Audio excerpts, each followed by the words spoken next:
Kampi tayo pero pupunahin kita rito. In fact, mamaya sabihin kung ba't kailangan madagdagan kayo ng budget. Pero ang dami namang insidente na yung mga malilit nating kababayan na oppress, na pagsasamantalahan, nabubugbog ng mga pulis. Nasaan kayo?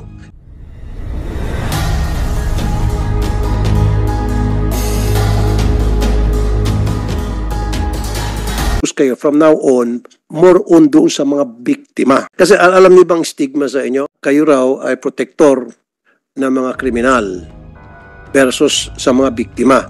Kasi tuwing merong mga nahuli mga pulis na talagang sertipikadong perpetrator ng krimen at nabugbog, kinukuyog niyo yung mga pulis, kinakasuhan, and all. And nakakalimutan nyo paano naman yung biktima nung suspect na yun na binugbog ng pulis. Kunyari, meron ni-rape. Itong rapist talaga, sertipikado, ni-rape niya. Tapos, itong non-rape, nabugbog ng pulis.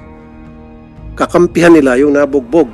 Doon sila magko-concentrate. Doon sila magko-concentrate na nakakalimutan nila yung na dapat, victim. yes, doon. Well, natural kasi meron din karapatang pantao yung suspect, kahit na suspect yun, Mr. Chair. Yes. Pero dapat mag-focus kayo more on doon sa victim.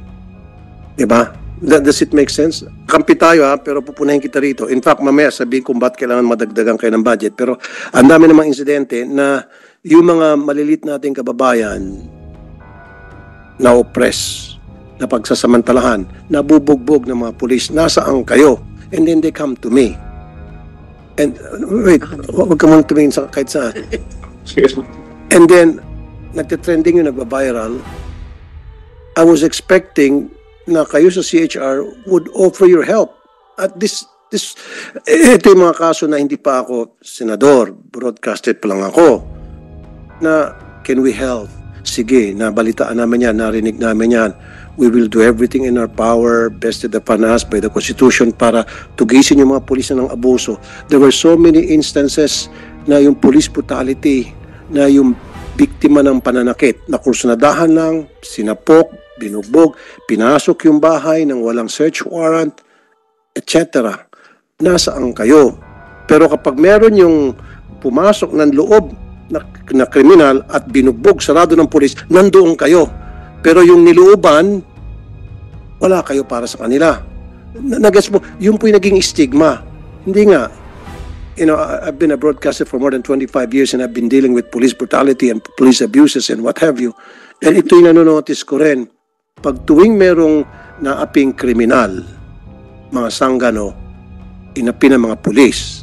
I'll use the term inapi ng mga pulis. Nandoon kayo. Pero tama lang, tulad sinabi nyo, kasama sa mandate nyo yan. Pero dapat mag-focus kayo from now on, more on doon sa mga biktima na walang kasalanan, biniktima ng mga pulis. Ngayon, yung doon sa mga suspect na binubugbog na pulis, leave it to PAW. PAW na lang para, di ba? Para magkaroon division of labor. Yung PAW, doon sa mga suspect na binugbog ng mga pulis na walang kakayahan, diba, kumuha ng abogado, PAW. Kayo naman dun sa victim. Your Honor, we wish to reassure you po that 90% of our victims, of our clients served, are victims actually belonging to the vulnerable sector. Mga kababaihan po, children, PWDs, and senior citizens. Okay. Hindi lang po siguro nakakaabot sa publiko yung mga regular na programs and services po namin, but we do provide financial assistance to them. We also provide legal aid assistance. We also investigate cases, and we also assist them in the filing of cases.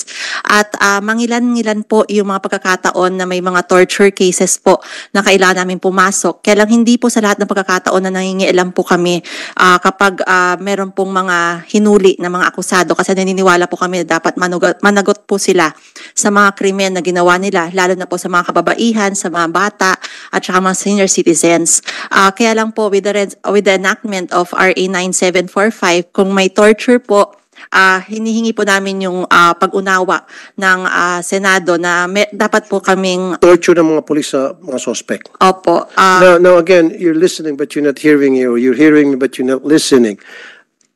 So, yung victim, Opo. hindi sa suspect, doon sa biktima ng mga pulis Yes po. na walang ginawang kasalanan. Your That's Honor, what I'm we trying to point investigate out. po those cases. Yan ang gusto ko, diyan kayo mag-focus. Apa. Hayaan nyo na yung mga suspect na tinorture ng mga pulis dahil talaga namang ginawa nila yung krimen na yon, leave it to other agency like the Public Attorney's Office. Yes, Okay? we will- Okay lang, yung tinorture dapat tulungan natin. Yung karapatan pantao nila, protektahan natin or ibigay natin yung nararapat na para to help them. Yes, Your Honor. Pero what about those victims na pupunta sa programa ko every single day na wala namang kasalanan, inabuso ng mga pulis, inabuso ni mayor, inabuso ni gob, inabuso ni chairman, etc.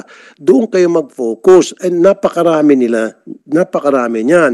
Recently lang, Mr. Chair, merong pinasok, nag-viral to pumasok sa walang hawak na warrant itong mga pulis. In fact, magkakaroon tayo ng hearing tungkol dyan. Nagbonet yung mga pulis, nakabonet, pinasok nila yung bahay kasi meron silang hinahanap na suspect. Walang hawak na warrant. So akala ng mga may-ari ng bahay, magnanako, nakabonet tapos may mga baril So pumalag. Pumalag ka, di kinulong, resisting arrest. Tapos kung ano na pang kinaso na parang yung direct assault. Parang ang nag-assault pa sa kanila yung may-ari ng bahay. Ito pa mas matindi. Nung makulong na yung may-ari ng bahay, di pamilya, dinalaw ng anak, si tatay. Aba, pati si anak, kinulong. Yun dapat ang mga tulungan nyo. Yes, Your Honor, we agree. Yun, doon dapat kayo mag-focus. 90%. Hindi yung kung sino-sino mga suspect. For all I care, pag meron dyan drug addict na ng rape, hayaan mo siya kung bugbugin siya ng pinong-pino ng mga pulis, hayaan nyo siyang tulungan na lang ng ibang agency. Yes, sir. Kailan pa rin siya tulungan? Tulungan siya ng Public Attorney's Office. Apo. Kung siya ay mahirap. Kung siya ay addict at walang trabaho, tulungan siya ng Public Attorney's Office. Pero ang tulungan nyo, yung victim biktima. niya. Yes, Your Honor. Lahat po ng Yun ang gusto ko. Hindi kasi in so many cases, Madam, I don't want to argue with you, but I have so many instances na ganitong nangyari at meron akong proof at this is stated by facts. Itong sinasabi ko, I'm talking out of experience. Okay? Hindi mo siguro pwede maliitin yung 25 years ko sa experience. How long have you been? Kayo po lagi yung tumatawag po sa CHR. Exactly. At lahat po. Kaya nga, kasi nga, humingi ako ng ayuda sa inyo kasi gusto kong support. Opo. Diba? We So believe. yun ang, doon kayo mag-focus. And I'll be your supporter. In Yes. fact, yung budget nyo nakita ko na in-slash, binulog ko nga dito kay Mr. Chair, paano namin maibalik. Diba? Susuportan ko kayo. Kung kinakailangan, dagdagan pa. Pero from now on, gusto ko marinig na magkakampi tayo, isang advocacy natin for the victims. Yes, sir. Wag masyado for the suspects. Opo. Are you aware of the incident that was mentioned by Senator Raffy? Ito po yung pagpasok po sa isang bahay. Na nakabonet. Are you aware of it? Kung kailan nangyari, kung saan nangyari, are you aware of it? And then ang nangyari, financial assistance. Ako, sarili kong pera, kasi so ang nangyari, nakulong yung silang dalawa, so nagpiyansa sila, Mr. Chair, ng 36,000 pesos, sinanla nila yung bahay nila. So, pumasok ako sa eksena, pinalitan ko yung napiyansa nila para hindi yung sanda ng bahay nila, tinubos ko. And dapat yan, meron kayong financial assistance for that. But anyway, sinagot ko na yun. Meron pa isang insidente, inilapit namin sa inyo na sa isang probinsya, may hinahabol yung pulis dahil sa isang tupada. And then lumiko sa kanto yung hinahabol ng pulis. And then titingin-tingin siya kung nasaan na yung suspect. Hindi niya na makita yung hinahabol niya. Meron siya nakita doon sa loob ng bahay, nakatayo-tayo, nakahubad. Akala niya yun na, pinasok na, tinutukan, sinapok. Lahat ng mga tao doon sa loob ng bahay, hinakot, pati yung nagsi-CR, kinatok, ayaw buksan, sinipa yung pinto, dinukot habang nasa CR, kinaladkad papuntang kalaboso. Sige po. And then, nasaan ang CHR? Magpadi-dispatch na po kami ng investigators. Hanapin po namin yung na-report niyo po at magpapadala na po kami na Maraming mga pang-aabuso na perpetrated not only by policemen but also persons of authority. O yung mga politiko rin. May mga chairman dyan, kagawad, meron pang mayor, vice mayor. Ang dami kong alam mga kasong ganon. Kaya nga, yan ang isang dahilan, Mr. Chair. Gumagawa ako ng batas na alisin na sa poder ng mga mayor ang mga chief of police. Because yung mga chief of police ay beholden sa mga mayor just because yung mga mayor ang nag-a-appoint sa kanila. Tali ang kamay ng mga police, chief of police. So yung mga chief of police, pwedeng gawing utos-utusan ng ni mayor. So kung si mayor magpasintabi sa mga mayor, ito ilang mga cases na na-handle ko, si mayor mga abuso, mambatok dyan ng tricycle driver, palulusutin na lang chief of police, he's going to look the other way. Kasi nga si mayor nag-appoint sa kanya. Diba? Si mayor nagbabudget sa operation, sa mga operations expenses niya, nagbibigay ng pera. So those things are something that we have to change. But anyway, napapaliw na tayo. So doon tayo sa mga victims. Mag-monitor po kayo. Agree From po, now ma'am. on, I don't want to hear na meron dyan isang rapist na binugbog ng police at kinuyog ninyo yung police at kinasuhan nyo yung police, kinondemn nyo yung police sa media, ipapako nyo sa krus yung police na nakabugbog. Tama lang na talagang dapat yung police managot sa pambubugbog, pantutorture ng suspect or pantutorture na talagang kriminal. Tama lang yon. Pero from now on, think of the victim of that suspect. Doon kayo kumampi. Am I making myself Yes clear? po. Yun lang yun. Your Honor, we also... Pag ginawa nyo yan, I'll be your strong supporter Salamat pagdating sa po. budget. Pa. Trust me. Okay?